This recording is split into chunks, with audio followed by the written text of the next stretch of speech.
Estados Unidos, ayer se produjo algo que venía percibiéndose desde hacía tiempo, y fue que el presidente de los Estados Unidos rompió definitivamente con Anthony Fauci, una de las figuras, una eminencia de la medicina, quien por más de 30 años ha liderado el área de enfermedades infecciosas del Centro para el Control de Enfermedades de los Estados Unidos, un servidor público de vastísimo reconocimiento, y que bueno, ha estado encabezando la parte científica del Task Force para enfrentar el COVID, y que desde el primer momento ha tenido desencuentros con Donald Trump por la actitud de Trump hacia la pandemia. Bueno, ayer le dijo, tanto utilizó Twitter como también mítines para desbarrar en su contra, decir que es un desastre, que eso que está pasando es por su culpa, que si hubiera sido por Fauci. O sea que el científico Fauci, si el gobierno se hubiera llevado el científico Fauci en vez de el señor Trump, en vez de 200.000 muertos, hubiera 500.000 muertos.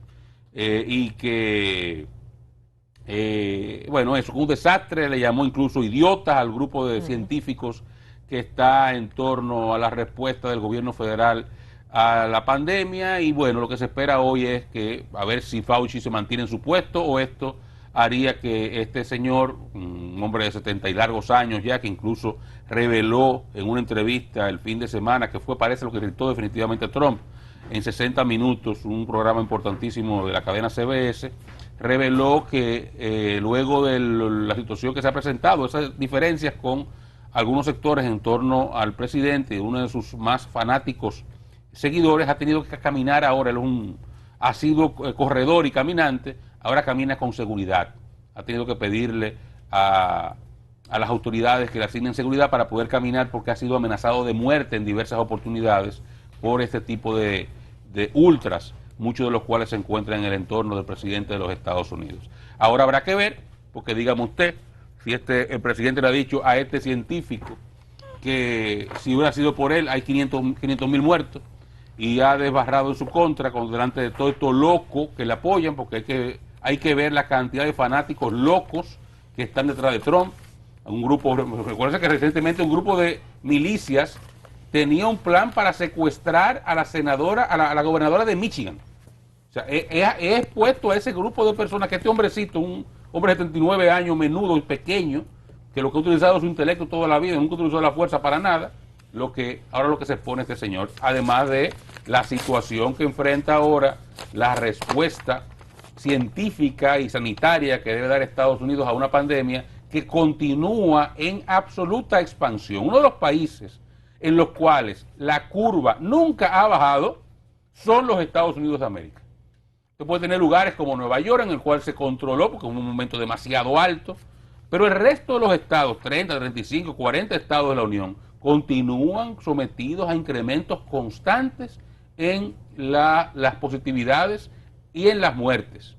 Y en medio de esa situación, un proceso electoral, y este señor tomársela contra la principal figura, el principal científico con que cuentan los Estados Unidos, su principal recurso humano para dar respuesta científica a esta situación. Buenos días. Una locura, jóvenes. Eso es una locura. Una locura absoluta. Pero eso se veía venir.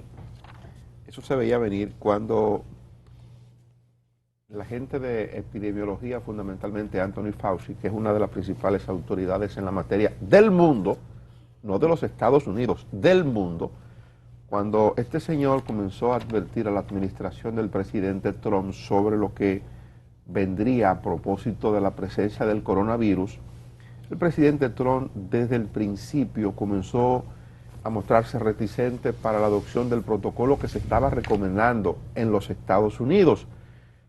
Obviamente, cuando se producen esas recomendaciones, ya la Organización Mundial de la Salud había declarado lo de la epidemia, o sea, era un tema de responsabilidad planetaria. Pero el presidente Trump, como se revela en un libro de reciente publicación, La Ira, el presidente Trump, por razones que él ha explicado, trató de justificar posteriormente a la publicación del libro, él no quería provocar un colapso en los Estados Unidos, él no quería generar pánico en los Estados Unidos, él no quería el desplome de los mercados, según sus propias expresiones. Es decir, que por un asunto de esa naturaleza él actuó de manera irresponsable frente a muchos. Cuando el presidente Donald Trump desconocía las advertencias y las recomendaciones que se pautaban a propósito de lo que entendía su equipo de epidemiólogos, el equipo de la Casa Blanca que estaba manejando el tema a la cabeza de Anthony Fauci, entonces Anthony Fauci tuvo que ir a la televisión en los Estados Unidos y fue cuando hubo de revelar las recomendaciones que le había hecho a la administración que encabeza el presidente Donald Trump. A partir de ahí el presidente hizo un viraje un poco leve para tratar de aparentar que se estaban disponiendo medidas en los Estados Unidos para enfrentar el coronavirus. Y en efecto trató de proyectar eso, pero no hizo mucho. Y es parte del reclamo que se le hace ahora y es parte de la debilidad de su campaña, es uno de los flancos por donde se le ataca. Eso de ayer es un detonante que pone evidentemente a este hombre en una situación delicada.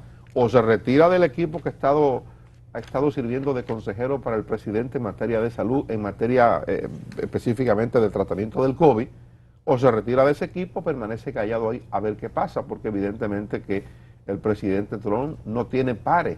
Por eso tanta gente ha renunciado a su administración del gobierno, por eso tanta gente se ha ido y le ha dejado. Hay que ver qué ocurre.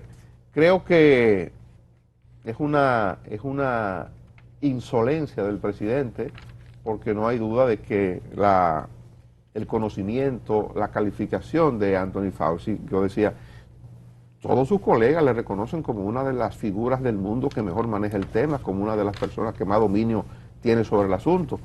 Pero el presidente de los Estados Unidos, que lo que ha hecho es vender casas toda su vida, un promotor de vivienda, bueno, él cree que sabe más que todo el mundo, él sabe más que los epidemiólogos, él sabe más que los expertos dentro de la sanidad en materia de pandemia. Sabe más que los generales de guerra, sabe más que los científicos de ciencia, sabe más que todo el mundo, sabe tanto que sabe aquello. Pero fíjate, si ese señor es un malcriado, un tipo desagradable, además de un individuo que actúa con unos niveles de irresponsabilidad que son realmente imposibles de uno pensar que alguna vez van a llegar a ocupar la posición como la de más poder en el mundo. Entre los twitters que él subió ayer, uno era burlándose del supuesto, un lanzamiento de la primera bola que hizo el doctor Fauci en esta temporada para los Nacionales de Washington, un partido de béisbol, y Fauci lanzó la pelota para que hace el carajo, que es un lanzamiento de un hombre que no practica un deporte, nada del otro mundo. Bueno, pues este tipo lo que hizo fue burlarse de él, que él es malo en eso, y subió un video de él lanzando una que estaba bien. O sea, hasta ese nivel de bajeza llega ese señor. Miren, ya llegando al país. Pero perdóname, antes de venir aquí, hay una información que pone el asunto interesante. Parece que se va a dar el segundo debate. Así se va a dar. Se va a dar el segundo debate. Ayer se aprobó finalmente, en horas de la tarde, se aprobó la regla, o se aprobaron las reglas, fundamentalmente una. Hay otras reglas, pero la más importante que ha aprobado la parte coordinadora del debate entre el presidente Donald Trump y Joe Biden, uno candidato a la presidencia por los republicanos y el otro por los demócratas, es de conectar el micrófono. ¡Qué locura! El moderador tendrá, es que son dos muchachos, básicamente Trump. La moderadora tendrá la posibilidad de apagar, de mutear los micrófonos de cada uno, cuando uno esté participando el otro. Mientras se desarrolla el debate y uno está exponiendo en lo que le corresponda responder a la pregunta del momento, entonces para que el otro no intervenga, van a mutear, van a apagar. Ahora que Donald Trump van a apagar el micrófono si Donald Trump intenta hacer cualquier tipo de interrupción, que es el que más interrumpió, y de la manera más grosera. Joe Biden también hizo algunas interrupciones en aquel primer debate, pero de manera mucho más decente. Joe Biden estuvo siempre muy compuesto, a pesar de que intervenía para hacer algún tipo de precisión puntual, pero la verdad es que tenía un mayor nivel de decencia en su gesto y la manera en que intervenía, el tono de la voz suave.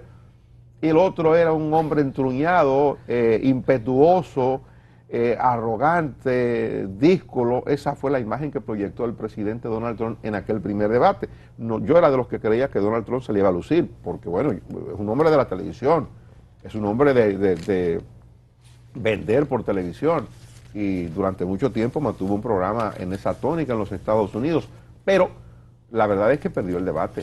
Y a pesar de que hay la queja de que ninguno entraron en profundidad de los problemas de los Estados Unidos y del mundo, que fueron muy superficiales, hablando de cosas que a lo mejor eran de poca importancia para el mundo y para Estados Unidos, a pesar de eso, el resumen de la mayoría es que Joe Biden ganó el debate. En este segundo debate, ya hay una situación de incomodidad para Donald Trump, porque él era el que más intervenía, y ya con esa prohibición, evidentemente que ya eso le genera una molestia a su equipo de campaña. Bueno, peleó el tema hasta última hora, pero al mundo le van a dar el próximo jueves la oportunidad de ver un segundo encuentro entre Joe Biden y el presidente Donald Trump. Ahí Vamos a ver qué pasa. Un tema pendiente.